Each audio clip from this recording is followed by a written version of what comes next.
Welcome to Disruptive Successor, a show for next generation leaders in family businesses and entrepreneurs who want to disrupt the status quo and take their existing business to a whole new level.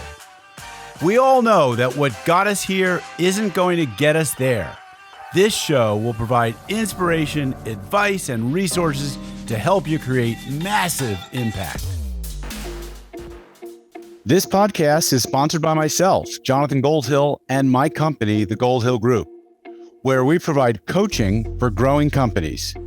I'm Jonathan Goldhill, and my purpose is simple: to guide entrepreneurial leaders in family businesses towards more freedom and fulfillment.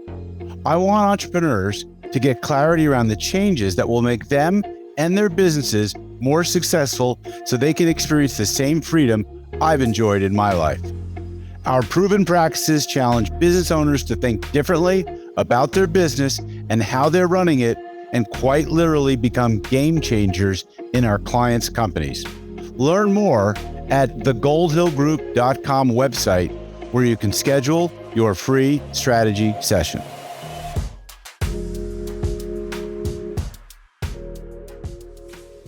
Hello, and welcome back to another episode of the Disruptive Successor Show. Today, we're going to be talking with another next generation leader and family business coach. Cara Macklin, hailing from Belfast, Northern Ireland, is truly a next generation family entrepreneur. She started her first profitable business at the age of 15. She then scaled a family business, which she was involved with for nearly 20 years, that's still going, to 700 employees. She disrupted the healthcare industry with a world-class concept. She then left her family business to coach next-generation leaders and has recently founded her firm called The Future of Family Business, which is an advisory firm helping next gens innovate and scale. It's always great to talk to another advisor and coach focused on the next generation leader who met me through my book, Disruptive Successor, A Guide to Driving Growth in Your Family Business. And so stay tuned as we talk about coaching family business. Welcome to the show, Cara. Thank you so much for having me, Jonathan. Awesome. So love that accent. It's so refreshing to talk to someone from Ireland when most of my guests and probably listeners are from the United States. So let's start with your story and your family business. Tell us your evolution from entrepreneurship to joining the family business, and tell us a little bit about your experience in the family business. And then we'll get into it. I might ask more questions as we go along. Sure. So to give a very quick snapshot, so my parents started the business from scratch in the late 70s in Northern Ireland. And if you the history of Northern Ireland, we're right bang in the middle of the Troubles. And to scale a business and build a business during that was certainly extremely challenging for my parents. So I grew up in that environment, and I thought that every family, you talked about the VAT man, the tax man, customers, customer complaints, staff issues in every house. Turns out you don't. I, as you said, at 15, had my first business with my brother.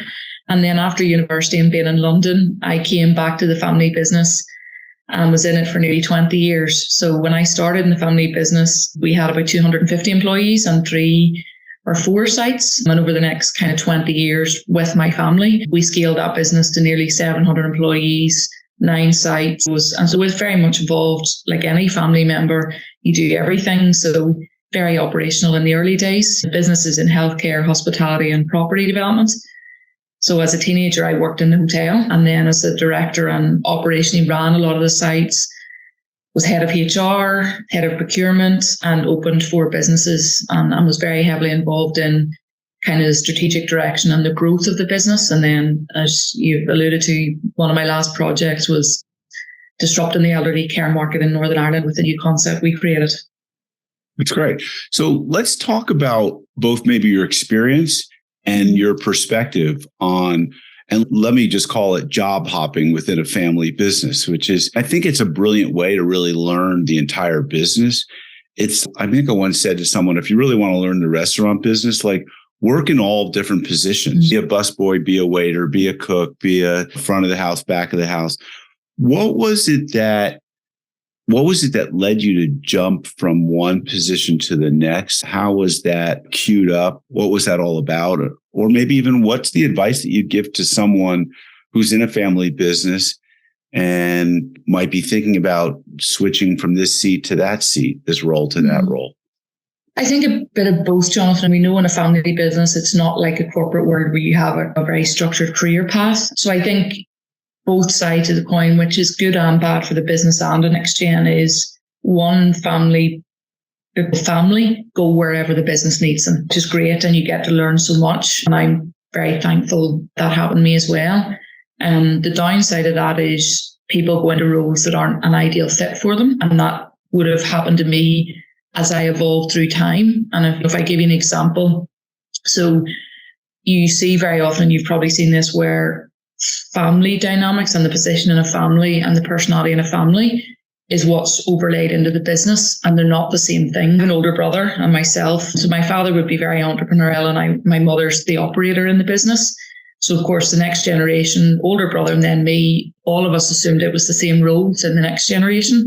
So I was very operational and did a lot of the roles that my mother would have done in my early days, which again, very good for me because I learned operations. The downside of that was that's not the right fit for me. I said to you before we came on, thank you for writing the book you wrote, because I am a total entrepreneur, innovator, on to the next thing. I was in that role for 7 or 8 years and got very ill actually out of it. Combination of burning out and lots of different things. But one part of that was I was in the wrong fit. But I think you do have to go through that to realize it's not the right fit. And then you start to realize, oh, you do lots of different things and realize, oh, that's the right fit. This isn't the right fit. So that's probably the advice. Certainly try and learn as much as a business you can, move around in different roles, but be very conscious that you are a natural fit in certain roles and you can't change who you are naturally.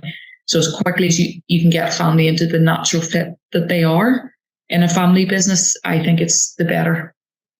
So what was driving you from position to position? You said it was where the family needed you to go. Was it like, Cara's got the ability, let's put her in that position, and you would just step up because it was helping the family out? And maybe you didn't know if it was like, I don't know if this is going to be a right fit, but I know I can do this job maybe better than anyone else right now, so I'll do it. Like, what was, yeah. Yes, you don't know it's the right fit until you go into it. And I'm not saying I could do it better than anyone else, but I think when you're a very committed family person, you've a different commitment to the business than an employee, and that's understandable. The other side of it was I'm always, my DNA and natural fit is growth for the business, development for the business and myself.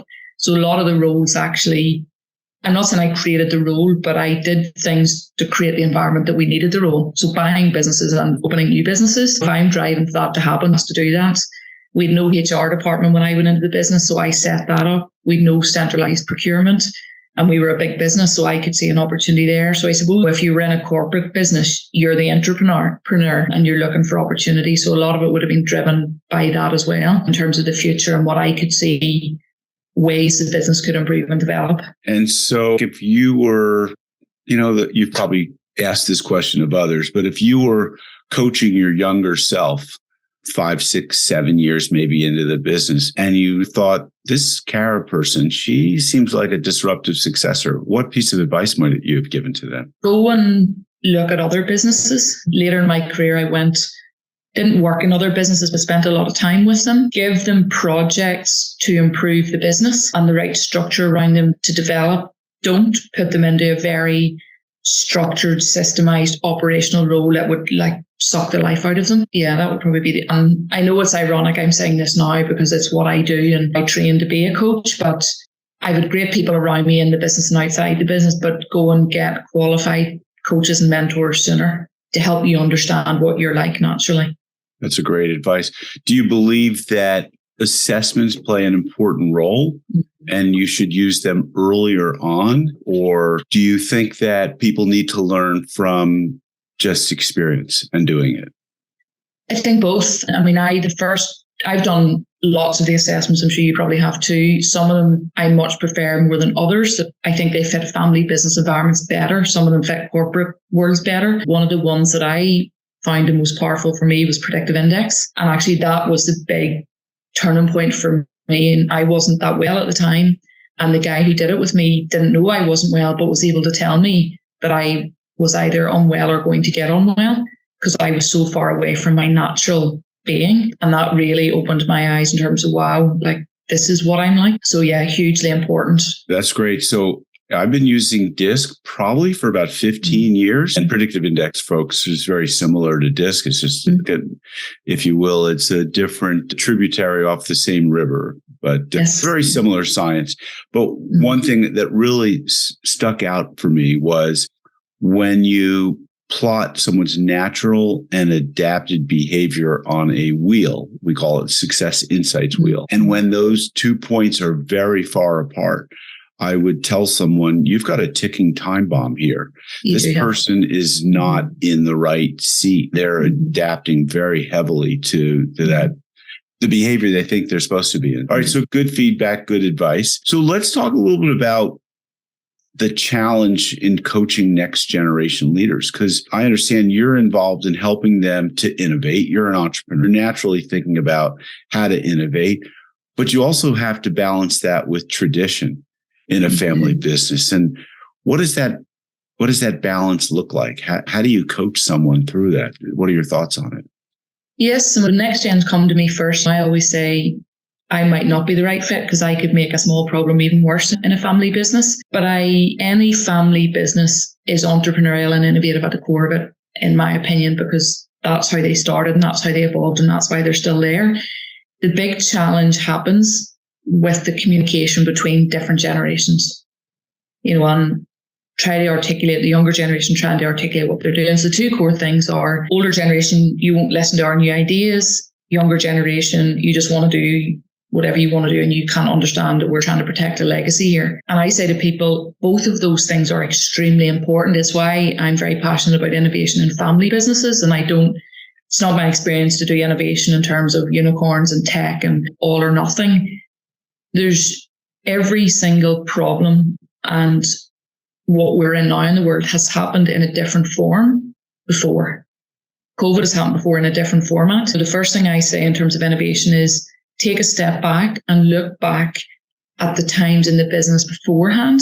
And when things went wrong, what did you do? Let's look at history and learn lessons. So when you do that first with a family, straight away, the older generation start to remember what they've come through. They start to buy into, we've done this before. And actually, this is only a different adaptation to what we've done before. The other thing that I'm very, very passionate about and very strong with is the legacy and the values and the foundations of a business cannot be destroyed in innovation. So in terms of, and I know you talk about this in your book, a family in their business really needs to identify their core and their core values. So we look at that. And then, so when we did the healthcare business, for example, one of our core values is treat people really well. So it was, okay, how do we take that and just take it to the next level, but still make sure, my mother always said to us, it's the small things that trip us up. Never lose sight of the tiny things and what's really important to people, but always be looking ahead to the external market and getting the right language and communication between the different generations. In your family business, were there other, like your brother was involved in the business as well? Were there promotions that were discussed and rationalized among family members to decide who was going to be elevated to maybe a CEO or a president or a higher level role? What did that process look like? Between the two of us, we started at the same level and went through our journey at the same level. And we went to where our natural fit was and where our parents felt. So any development, kind of innovative stuff, we split the business in a family. In any business, you can't have two. And in family businesses, that happens quite a lot where two family members are too much involved in one site. So as a family, we would be very strong on splitting. Well, if you're in charge of that business and I'm in charge of this business, we'll report back to the board. And apart from that, this is our role. So we did that as well. And at certain points, we were switched in the business depending on what stage the business was at, what type of leadership was needed. I know people worked with us as a family, and at times it was felt very much the older generation might be better to come back in for a few years to deal with this, or the so thought and discussions were happening, but not like a corporate world. So it wasn't like, but there was thought, and very much what's right for the business and was at the forefront of all of that and the staff. What's your thoughts on co-CEOs where one person is the inside person and the other person's the outside person? The outside being obviously like sales and marketing, and the inside being operations, tech, the admin. What are your thoughts on that? It's actually something I discussed many years ago, and it's not something that I'd ever heard of before or had ever seen, and certainly not in this part of the world. I think it should happen. I think it definitely would be very powerful in family businesses or any business, as long as you get the mechanism right and the structure and the communication right and the right people in each role. But I definitely think would be a huge advantage in family businesses. What are your thoughts on succession planning, transferring ownership and equity and control to the next generation? It seems to me, and my last guest actually was talking about how the older generation is hanging on longer because of COVID. Maybe they're living longer. Maybe the markets, the stock markets, things like that, their savings accounts got disrupted a little bit. Maybe they just enjoy being in control longer and they don't easily let go or don't want to let go. Do you have any strict thoughts or opinions on that? Yes, no, I would agree with that. That's still what I'm seeing. And it's very difficult for both parties. The older generation, for all the reasons you've just said, and there's their personality, their identity, their legacy, their mortality is all tied into it, which I get frustrated with succession consultants who have not been in a family business because they don't get that part, in my experience, to the level they need to. The younger generation are frustrated. They want to do things. They're not prepared to sit on the fence and wait the way they were 20 years ago. And even the generations coming after me, we see it in the workplace. They're vocal, they push boundaries, they're not going to sit. But one of the models that we are working on with family businesses is, I think the big mistake we're all making is succession as a one-off. It's handed over, whereas to me, there's lots of different ways to do this. One example I gave a family is, you can still keep control. So if you've a disruptive successor, is there a way that you can invest in something with them and let them go off and do something? Like one of my clients is doing a tech and scale up and still working in the family business. And that tech is going to help that family business in 10 years' time. Interesting. So I think we're remodeling completely how we look at succession planning in terms of the finance side, the roles, the structure, I think the model at the minute always going to be challenging. I think it needs to be, because even we're talking to older generation and saying succession, if you really think about it, needs to happen when people are in their teens or in their 20s. In terms of should they be in the business, it's a constant ongoing thing, right, actually, and there's lots of stages to it. So just here you go, I'm going to hand over everything I've ever worked for, or I'm going to sell it to you and I'm off. No, I don't think that's the right way to go. I've gotten some interesting and mixed feedback from different generations. I'm very close to someone who owns a business, is the older generation person, and didn't like the concept of the book, or the name of my book, Disruptive Successor. Okay. Yeah. Their thought was, why would I want a disruptive successor in my business? You're self-describing yourself as a disruptive successor.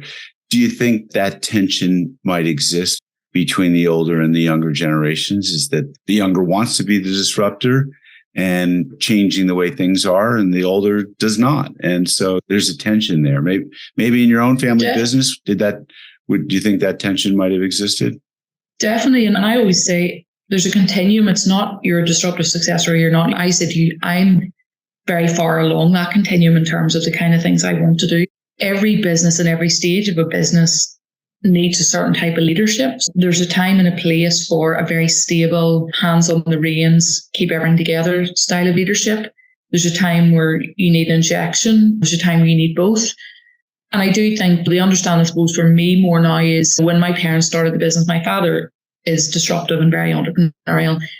But I'm not saying he had nothing, but he started with very little. So when you start with very little, the risks aren't that high. You roll forward 30 years and now you've got a daughter who's a disruptive successor, and I have to worry about 700 employees, mortgage and families and jobs. And so I think that understanding, and that's where I think there has to be a model, back to one of the questions you asked me earlier, alongside the main for these disruptive next-gen successors. It might not be a right fit just totally in the business, but there's lots of other ways that it's not. Will you either stay here and be traditional and do it the way we want you to do it, or you go and leave and do something else. The people who are disruptive successor, and I'm one of them, and back to the DISC and the PI predictive index, we can't fit the mold of being traditional and doing it the same way. So something is going to break along the way. So my last guest also talked about what a concept that Jack Welch put forward about reverse mentoring, which is having the younger people mentor the older people. Mm-hmm. Did you see any of that? Have you seen any of that in your clients or in your Yes, business? So I'm on the Young Directors Committee in the Institute of Directors in Northern Ireland, and I have launched a program with them for young directors, now not in family businesses. And we are doing exactly that. We've created a reverse mentoring program with lots of different industries, and the young and the older. And that's what we do in the business as well. And actually, it's not even within the same business. We do it outside the business, and we do different industries because we want complete thinking differently. That's one of the things that I did by accident, but was very successful in our business, that I proactively looked at other industries, because that helps you think differently about your own business. I might match an older gen of a food manufacturing business with a younger generation of a health tech business. Interesting. Do you have any anecdotal or evidential data, or is it too early to say what's going on with this? Yeah, no, we're only kind of 6-7 months into the program, but already, so the older generation, who some of them didn't really think they would need anything, they're saying to me the biggest challenges they have is they can't get employees. They don't. First time in history, they've had to manage so many different generations in the workforce. Sustainability, ESG, and tech. That's big challenges. So one of the guys, the younger generation, is in a renewable energy business. So he's helping someone in the public sector completely change all their ESG policies. Another next gen is helping reshape the recruitment and the way they do HR in their business to attract younger people and a very diverse group of people from a very traditional construction business. We can already see feedback of really good examples of things that the older generation would say to me, like, we would never have seen these ideas, or we kept doing the same thing because we didn't know what else to do. And then obviously the older generation, like in any mentoring, their experience, their expertise, they've been through different versions of COVID in their business. So when do you lock down? When do you cap finance and get that in order and tighter? The different things, maybe unfortunately redundancies have to be made in some businesses during COVID. How to do that very effectively, both financially and impact on people. So one person has helped someone do that. So yeah, we've a lot of examples already. Super interesting. Good for you. So you talked about ESG. Some of our listeners might not know what that is, by the way. And earlier, before we started recording, you were talking to me about the concept of, you used the word sustainable scaling. Tell people what ESG is and what is sustainable scaling? They're two slightly different things, actually. So ESG, can't actually remember the acronym, but it's about climate and protecting society and using business for good. And it was bounced around that acronym for years in the corporate world and everything. So I was thinking, well, what is this? And when I got in underneath it, I said to someone in an Institute of Directors meeting, I said, what, you mean you run a good business? And they smiled, and I couldn't really get my head around it, because actually that's what my family had done for years. They were very much about, we're in communities. Our job is to create jobs, be financially stable, look after the community, do good, and not even from a do good to do good. But if you don't do good, you're not going to be in business. And Northern Ireland's a very small place. So when I started to hear this concept on a bigger scale, now, don't get me wrong, there's additional parts in terms of climate and whatnot that have to be thought about now that we didn't have to think about 20 years ago. When I flip that into sustainable scaling, and again, it's back to, and everybody does it very differently, but my upbringing and my learning of scaling is you build strong roots. You do it in a sustainable way, whereas some of the guys in the tech space, when I've talked to them, it's about scale quickly and sell. And if some things aren't really working, it doesn't matter. If you fall over, a big company will take it over and they'll deal with it. That's not what I'm used to. And I just couldn't do it that way. For me, it's about your people side, your values, the foundation, like even the building. We have a lot of buildings in our business. A lot of money goes into even the stuff you don't see, the foundations, the right location. So that's what I talk about in terms of sustainable scaling. And it's just a different version. It takes longer, but for me, it then withstands the winds when they come, because they are going to continue to come, and more often in the future in my opinion. So most of my experience, and I'm going back probably 15 or more years has been in the family and small business space, and with companies whose average growth rate is probably right in the mid 20%. I use something known as the rule of 72. So I take, if 24% is the growth, I divide that into 72 and I get the answer 3. So every 3 years, a business will double, which is quite a lot of growth. When you double your business in 3 years, you're typically outgrowing maybe your space. You might be outgrowing your probably also outgrowing your leadership and the experience of the leaders. So it's a lot of growth. You're also probably outgrowing some of your capital, but it is a manageable growth rate and can feel fast in a family business. And it's not hyper. It's not hockey stick like growth curves, but yeah, it's I think that's a very sustainable growth rate. I think when you start getting up above 30, 40%, the sustainability of it becomes very difficult. It does, because you have so many things.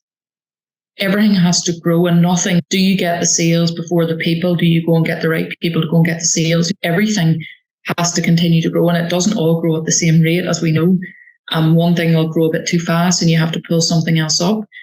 And I even think in the future, like we all know the speed of change externally so much faster, and there's so many more things to worry about in the external environment. So throw that into the mix with all the things you have to think about to scale a business properly. And then I would agree with you, you scale too quickly, and all of that mixed together, I think something is going to crack. So Jack Welch said something that I used to quote very often, which is, if the speed of change outside the business is happening faster than the speed of change inside the business, the end is in sight.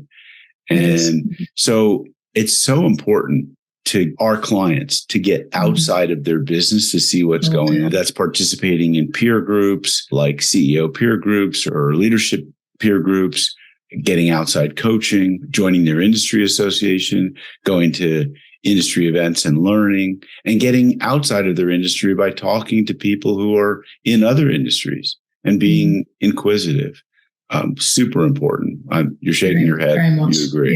Yeah. Awesome. So what more can we say about the family, some of the challenges in communication? I think, something you said earlier is that it comes down to communication between the older and the next generation.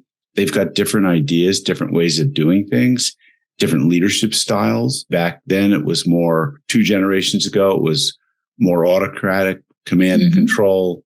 Now it's more democratic, almost more consensus. But it always comes down to me to communication. There's not enough of it. What are the forums or the settings for facilitating those communication or those conversations? Do you feel like they should just happen more casually around the dinner table, or they should be happening in a leadership room or in the boardroom or in all of those places? What are your thoughts on that? I think someone once said to me a number of years ago, when you've seen one family office, you've seen one family office. And I think it's a bit the same with family businesses. I don't think there's one fit for all families. I think they have to look at, so we do an analysis with them of every mechanism of communication, and we talk to all of them, because some people get very frustrated with, you keep ringing me at nighttime when I'm at home, and that doesn't work. Or so looking at all of it, one of the things I would slightly disagree with you on is you said there's not enough communication. I say to every business I work with, there's never been more communication ever in history, and we've never communicated worse. And that's society, not just family businesses. And actually, the problem for me is there's so much communication. The quantity is so much, but the quality is poor. And to go back to that example, so people don't understand. I'm going to use the older generation as an example. You have a lot of next gens, and I'm one of them, who are very vocal. And people think communication is talking. You and I both know that's about 5% of it. So if we work with a client and if we are talking to them about communication, and one person wants to communicate at nighttime at 9:30 at night, and someone else said, look, that does not work for me. I get really frustrated. I'm trying to do X, Y, and Z. You've got a barrier there already to someone listening to you properly. So actually, it doesn't matter how many times you ring them. That form of communication is not good enough quality. So the fact you've sent the message down the line doesn't mean it's landed. So actually what I would say to families is audit the mechanisms you communicate, do less of them, but do them with a higher level of quality. And that then comes down to, how do you know quality? How often do you come to an agreement about something? How often could someone leave a meeting and know exactly what they're expected to do? How often is there tensions? How often are people not on the same page? There's lots of ways to know that you're communicating effectively or not. So that would be my advice in terms of communication, because I see it in all businesses when people say, oh, we need to communicate better. The first thing they all do is they look at all the formal communication methods and they increase them. I think we're doing. I agree. And I think effective communication is about understanding the differences in our listening and speaking and communicating style. Yes. That might mean tonality. That might mean the pace of the speech that you talk to someone. That might mean also how assumptive you are in thinking that they're on the same page with you. Are you driving? I say to my leaders who work for me, I say, you're not going to like me when I say this to you. You, predominantly the leaders talk or they're given direction. I said, it is your responsibility to make sure the person that you're talking to hears you. You have to change and adapt, not the other way around if you're delivering a message. An old adage, people don't care how much you know until they know how much you care. And yes. So when you really tune into them, leaders don't understand that if they want to create followership, like they have to show interest in the people whom they're trying to create followership from. That's oftentimes lost, I think. It is. Cara, it's been wonderful talking to you. And sounds like you're doing some great work. And so any closing thoughts that you'd like to share with our audience, or any invitations or offers or anything? Yes, no, I would go back to your book and say there's lots of next-gen family disruptive successors out there who are adapting too much. Don't adapt. The world needs these people to make an impact and improve society and improve the world through their business. And certainly if any of them want to get in touch with me, or feel free to reach out in terms of my journey, or I'm more than happy to share all the mistakes and the learnings I went through with any of them. Sounds good. Here's to the future of family business, your business, and to the next generation leaders in the world. I hope that those of you listening are going to take stock of what we said, and you're going to become more curious. You're going to look for mentors, guide, peers, and you're going to surround yourself with other curious people who want to understand what it's going to take to lead more successfully and more effectively. Cara, thanks again for being on the show. And thank you so much for having me. Yep. And folks, you know the drill. If you got some value from this show, please give us a good rating on your listening podcast app of choice, and stay tuned for future episodes.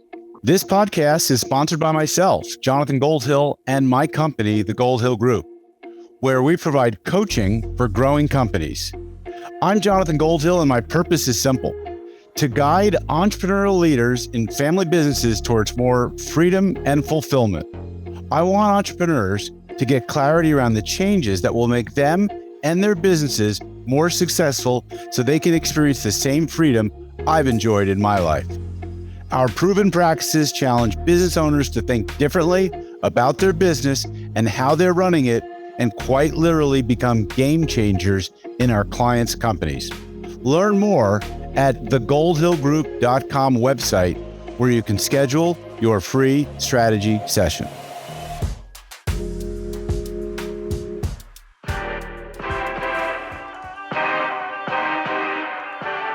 Thank you for joining us on the Disruptive Successor Podcast.